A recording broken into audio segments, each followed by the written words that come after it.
नमस्कार दोस्तों, स्वागत है आप सबको हमारे इस चैनल में। दोस्तों, आज की कहानी है जिस्म का फंदा, औरत का खतरनाक खेल भाग 6। माया की खामोशी का रहस्य। माया को अब एक ऐसी अज्ञात अत्यधिक सुरक्षा वाली जेल में रखा गया था जहां बाहरी दुनिया से संपर्क असंभव था।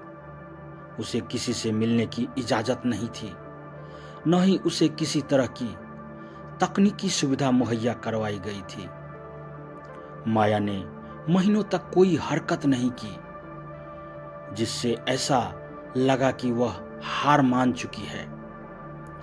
लेकिन जो लोग माया को जानते थे, उन्हें यकीन था कि यह खामोशी किसी बड़े तूफान का संकेत है। सुधीर भी पूरी तरह से सतर्क था। वह जानता था कि माया का खेल खत्म नहीं हुआ है। एक रहस्यमयी घटना। एक दिन जेल के अधिकारियों ने नोटिस किया कि माया के सेल में एक अजीब सी हलचल हो रही है। कैमरे पर कुछ खास नजर नहीं आया, लेकिन माया के चेहरे पर एक रहस्यमयी मुस्कान थी। कुछ दिनों बाद जेल के एक सीनियर गार्ड ने अपनी नौकरी से इस्तीफा दे दिया। उसने बताया कि वह माया के सेल में अजीब घटनाओं से परेशान हो चुका है। सुधीर को यह जानकारी मिली तो उसने तुरंत माया के सेल की निगरानी बढ़ाने का आदेश दिया। लेकिन जितना वह माया पर नजर रखने की कोशिश करता, उतना ही वह चौंकाने वाली घटनाओं का सामना करता। जेल में बगावत माया ने धीरे धीरे जेल के कैदियों और कुछ गार्ड के दिमाग में अपनी जगह बना ली। उसने उन्हें यह यकीन दिला दिया कि वह न सिर्फ पुलिस से बल्कि सिस्टम से भी बदला ले सकती है। एक रात जेल में अचानक बगावत शुरू हो गई। कैदियों ने गार्ड पर हमला कर दिया और माया ने इस अफरा तफरी का फायदा उठाकर भागने की कोशिश की। इस बार भी सुधीर की टीम अलर्ट थी। उन्होंने माया को योजना को नाकाम कर दिया और उसे दोबारा पकड़ लिया।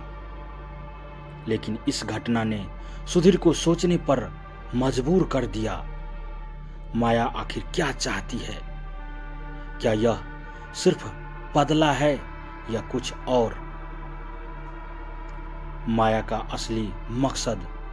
माया ने सुधीर से मिलने की इच्छा जाहिर की। सुधीर ने इस मुलाकात को सुरक्षा कारणों से अस्वीकार करना चाहा, लेकिन माया का कहना था कि वह सिर्फ सुधीर से बात करना चाहती है और उसके पास एक महत्वपूर्ण जानकारी है। आखिरकार सुधीर ने माया से मिलने का फैसला किया। मुलाकात के दौरान माया ने एक खुलासा किया, यह सब सिर्फ तुम्हारे खिलाफ नहीं था सुधीर, यह उस सिस्टम के खिलाफ था जिसने मुझे और मेरे जैसे कई लोगों को धोखा दिया। मैं जो कर रही हूं वह सिर्फ शुरुआत है। तुम मुझे रोक सकते हो, लेकिन मेरी क्रांति को नहीं। सुधीर ने माया की बातों को सुना, लेकिन उसने उसे महज एक अपराधी की मानसिकता समझकर नजरअंदाज कर दिया। एक और खेल की शुरुआत। माया ने जेल में वापस जाते ही एक और बड़ा कदम उठाया। उसने जेल के बाहर बैठे अपने समर्थकों को एक नया संदेश भेजा। यह संदेश एक खास कोड में था, जिसे डिकोड करना पुलिस के लिए मुश्किल हो रहा था। सुधीर ने साइबर विशेषज्ञों की मदद से इस कोड को तोड़ा और पाया कि माया का एक नया गिरोह तैयार हो रहा था। यह गिरोह सिर्फ अपराध नहीं बल्कि राजनीति तख्ता पलट की योजना बना रहा था।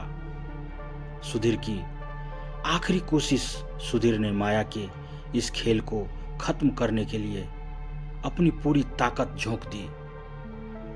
उसने माया के गिरोह के सभी सदस्यों को एक एक करके गिरफ्तार किया, लेकिन माया का प्रभाव इतना गहरा था कि कई लोग अब भी उसके साथ जुड़े हुए थे।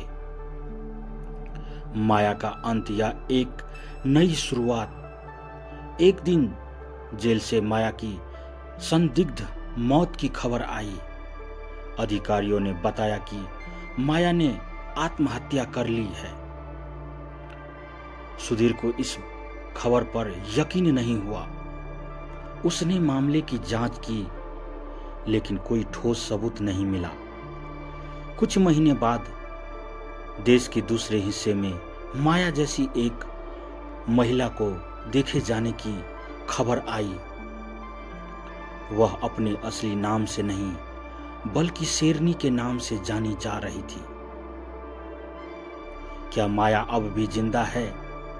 सुधीर के मन में यह सवाल हमेशा के लिए रह गया कि माया की कहानी का सच क्या था।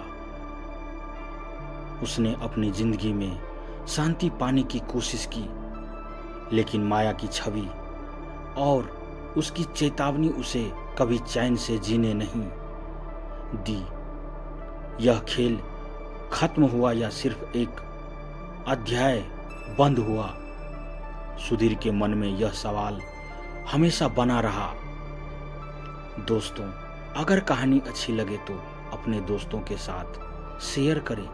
चैनल पर नए हैं तो चैनल को सब्सक्राइब करें, लाइक करें, कमेंट में अपनी राय जरूर दें। धन्यवाद। आपका दिन शुभ हो।